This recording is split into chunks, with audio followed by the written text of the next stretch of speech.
তেমনই গুরুত্বপূর্ণ। কেননা ঠাকুর একটা জায়গায় বলেছেন, আমিষে বিধান উত্তেজিত, অযথা হয় জর্জরিত। আমিষ কথাটা এসছে বাংলায় অম থেকে। অম মানে হচ্ছে বিষ, পয়জন। আর আরেকটি প্রচলিত শাস্ত্র বাক্য আছে, সংসর্গ দোষ গুণা ভবন্তি। অর্থাৎ আমি যে সঙ্গের মধ্যে বাস করব, এটি যেমন প্রাচ্য দর্শন, প্রাচ্য সাহিত্য, প্রাচ্য মননশীলতা বলেছেন সংসর্গ দোষ গুণা ভবন্তি, ঠিক একই পাশ্চাত্য মননশীলতা, পাশ্চাত্য দর্শন, পাশ্চাত্য মনীষীগণ একই শব্দ উচ্চারণ করেছেন in other term and language. তারা বলেছেন a man is known by he keeps his companion. সুতরাং সঙ্গ এবং আহার প্রবৃত্তি এবং ভাব নিয়ন্ত্রণের ক্ষেত্রে অত্যন্ত প্রাসঙ্গিক এবং গুরুত্বপূর্ণ। যখন একটি মানুষ ধীরে ধীরে কনসেন্ট্রিক হওয়ার পথে যায়, তখন তার এই অনুশীলনী পর্বে আহার এবং সঙ্গ তদনুযায়ী কিন্তু নির্ধারিত বা নিরূপিত হয়। আমরা দেখতে পাই যখন কোনো পেশেন্টকে হসপিটালে আমরা অ্যাডমিট করি এবং তার চিকিৎসা পর্ব চালু করি, তখন ডক্টর তার ডায়েট চার্ট ফিক্স করে দেয় এবং তার ভিজিটিং আওয়ার্সটাও ডক্টর নির্ধারণ করে দেয়, এতক্ষণ তিনি ভিজিটরসের সাথে থাকবেন এবং এই খাবার তিনি গ্রহণ করবেন তার বেডের সঙ্গে ডায়েট চার্ট ঝোলে। ঠিক একইভাবে আমি একটি অসুস্থ মানুষ, বৃত্তির দ্বারা আহত অসুস্থ। সুতরাং আমার এই বৃত্তি থেকে উত্তরণের ক্ষেত্রেও আমারও আহার এবং সঙ্গ এটি অত্যন্ত গুরুত্বপূর্ণ বিষয়। কেননা আমি আমার নিজের জীবনে আমার নিজের পার্সোনাল এক্সপিরিয়েন্স শেয়ার করছি।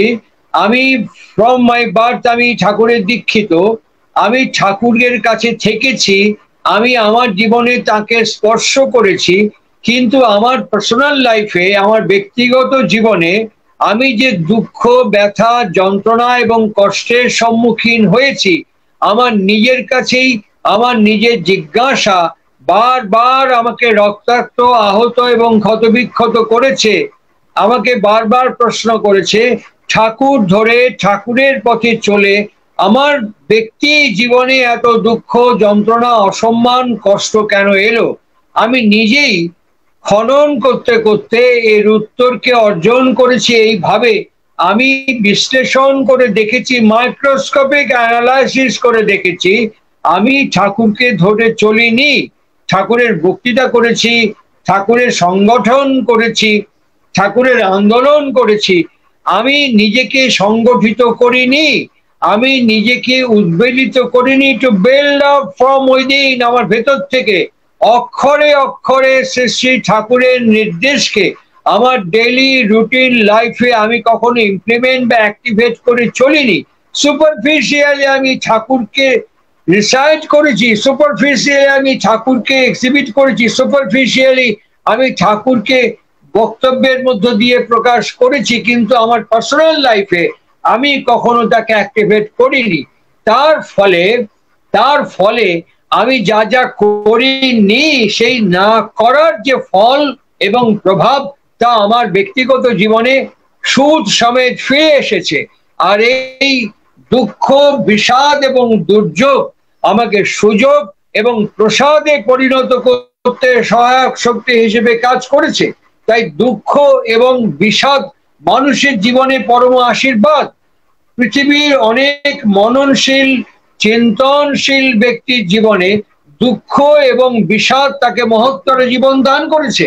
আবার দুঃখ এবং বিষাদ অনেক মানুষের জীবনকে হননও করেছে। এই যে নির্ধারণ করে অভ্যস্ত সংস্কার এবং জেনেটিক্যাল কনফিগারেশন, সেই কারণেই শ্রী শ্রী ঠাকুর ম্যারেজ রিফরমেশনের কথা বলেছেন এবং বারবার কম্প্যাটেবল ম্যারেজের কথা বলেছেন। এর মূল কারণ হচ্ছে, এর মাল্টিফেরিয়াস কারণ আমি যেটা নিজে অনুভব করতে পেরেছি। সৎসঙ্গী, আমরা যারা সৎসঙ্গী পরিবার, পারিবারিকভাবে সৎসঙ্গী, আমার বাবা, আমি আমাকে দিয়ে বলছি, আমার নিজের কথা বলছি, আমার বাবা ঠাকুরের অন্যতম ভক্ত, সঙ্গী, পার্ষদ, শিষ্য গোবর মজুমদার। তিনি যখন হিমায়তপুরে শ্রী শ্রী ঠাকুরের সান্নিধ্যে গিয়েছিলেন, তখন ক্লাস 7-8-এ পড়া একটি ছাত্র। তিনি সেই সময় দীক্ষা গ্রহণ করলেন, ঠাকুরের সান্নিধ্যে কাটালেন। তারপরে ধীরে ধীরে ঠাকুরের সামীপ্য পেলেন আমার মা। সেই সময় গোবর মজুমদার ঠাকুরের ভক্ত, শিষ্য, সৎসঙ্গী। আর এই সৎসঙ্গী সম্পর্কে একটি কথা, মিস্টার রেয়ারচার হাউজারম্যান জুনিয়র শ্রী শ্রী ঠাকুরকে দেওঘরে একদিন বলছিলেন, ঠাকুর উই দ্য সৎসঙ্গীস।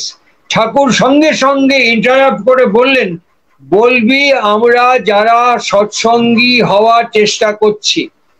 এই কথাটা ঠাকুর থামিয়ে দিয়ে বলেছিলেন, আমরা যারা সৎসঙ্গী হওয়ার চেষ্টা করছি। কেননা প্রকৃত সৎসঙ্গী হয়ে ওঠা মানেই হচ্ছে সমস্ত সৃষ্টি প্রপঞ্চের প্রত্যেকটি অস্তিত্ব এবং বস্তুর বৃদ্ধিশীল, বর্ধনশীল জীবনের অংশীদার হয়ে ওঠা সংবেদনশীলতার সঙ্গে। তারই নাম হচ্ছে সৎসঙ্গী চরিত্র। সুতরাং আমার বাবা যখন গিয়েছিলেন, আমার বাবা জানতেন না শ্রী শ্রী ঠাকুরের বিবাহ বিজ্ঞান কি, প্রজনন বিজ্ঞান কি। আমার মা জানতেন না বিবাহ বিজ্ঞান কি এবং প্রজনন বিজ্ঞান কি। আমি প্রলয় মজুমদার জন্মগ্রহণ করলাম। শ্রী শ্রী ঠাকুর বলছেন, একটি মানুষ জন্মায় তার জন্মের 20 বছর আগে অভ্যাস ব্যবহার যেমনতর, সন্তানও পাবি তেমনতর। সুতরাং সেই সময় গোবর মজুমদার এবং আমার মায়ের রেবা মজুমদারের যে অভ্যাস ব্যবহার, সংস্কৃতির অভ্যস্ত সংস্কার, সেই সিঁড়ি বেয়েই আমি প্রলয় মজুমদার পৃথিবীতে নেমে এসেছি। সুতরাং অনেক ক্ষেত্রে এই পারিবারিক যাজন এবং পারিবারিক সমবেত যজনশীলতা অনেক অভাব অনেক পরিবারের মধ্যে দেখা যায়। আমি যেটি প্রত্যক্ষ করেছি, আমার বাবা এবং আমার মার ব্যক্তিগত দাম্পত্য জীবনকে প্রত্যক্ষ করতে করতে সাইমultaneously শ্রী শ্রী ঠাকুরের সামনে বসে তার ব্যক্তি জীবনকে প্রত্যক্ষ করতে করতে আমার বাবা যেমন আমার মায়ের সঙ্গে ব্যবহারকে মার্জিত করেছেন, আমার বাবা যেমন তার পারিবারিক জীবনকে পরিশীলিত করেছেন, আমার বাবা যেমন তার সামগ্রিক জীবনকে নিয়ন্ত্রিত করার চেষ্টা করেছেন, আমাদের চোখের সামনে একটা দৃষ্টান্ত স্বরূপ ব্যক্তিত্বের অস্তিত্ব, সেইটি আমাদেরকে প্রভাবিত করেছে। এবং বাবা নিত্য পারিবারিক যাজনের মধ্য দিয়ে, আচরণের মধ্য দিয়ে, শুধু বক্তৃতা নয়, উপদেশ নয়, চলমানতার মধ্য দিয়ে যে দৃষ্টান্ত উপস্থাপিত করেছেন, সেইটি আমাদেরকে প্রভাবিত করেছে এবং পরিচালিত করে চলেছে। এইটি যে পরিবারে যে জীবনে যতটা বাস্তবায়িত হবে, সেই পরিবার এবং সেই জীবন ততটাই উন্নীত, উপকৃত এবং মার্জিত, পরিশীলিত, সংস্কৃত হয়ে উঠতে পারবে। যখনই রাস্তা দিয়ে যাব, আমি হাত পা ধোবো, আমি পেচ্ছাপ করলে পরে জল ব্যবহার করব, পায়খানা করলে বিহিত পদ্ধতিতে শৌচ হব, আমি এই সদাচার বিধিকে আমার ডেইলি রুটিন লাইফে প্র্যাকটিস করব। আমি প্রত্যেক দিন নাম জপ ধ্যান এবং এরই সঙ্গে অধ্যয়ন এবং পঠন পাঠন অধ্যাপনা করব। এগুলো যতটা আমি আমাকে যতটা নিষ্ঠার সাথে বিশ্বাস এবং ভক্তির সঙ্গে প্রবর্তন করতে করতে এগোতে থাকবো, ততটাই আমি নিজেই অনুভব করব আমি কি করে সুকেন্দ্রিক হচ্ছি, আমি কি করে সুকেন্দ্রিক হচ্ছি, বৃত্তি কি করে নিয়ন্ত্রিত হচ্ছে, এটা আমি নিজেই অনুভব করতে পারবো। আমি একটা সাজেশন দিচ্ছি, প্রত্যেক দিন ঘড়ি ধরে রাত্রি 9টার সময় যদি আমার খাওয়া আমি প্র্যাকটিস করি, 6 মাস আমি যদি ডেইলি রাত 9টার সময় খেয়ে নিই, 6 মাস একদিন পর যেই ঘড়ির কাঁটা 9টার ঘরকে স্পর্শ করবে, আমার স্টমাক আমার কাছে খেতে চাইবে, আমার স্টমাকে তখন খিদে অনুভূত হবে, আমার কাছে খাবার চাইবে। সুতরাং আমার অভ্যাসকে যখনই আমি পরিবর্তন করব, তখন সেই পরিবর্তিত শেপ এবং ফ্যাশন আমার অভ্যাস আমার জীবনকে দান করবে।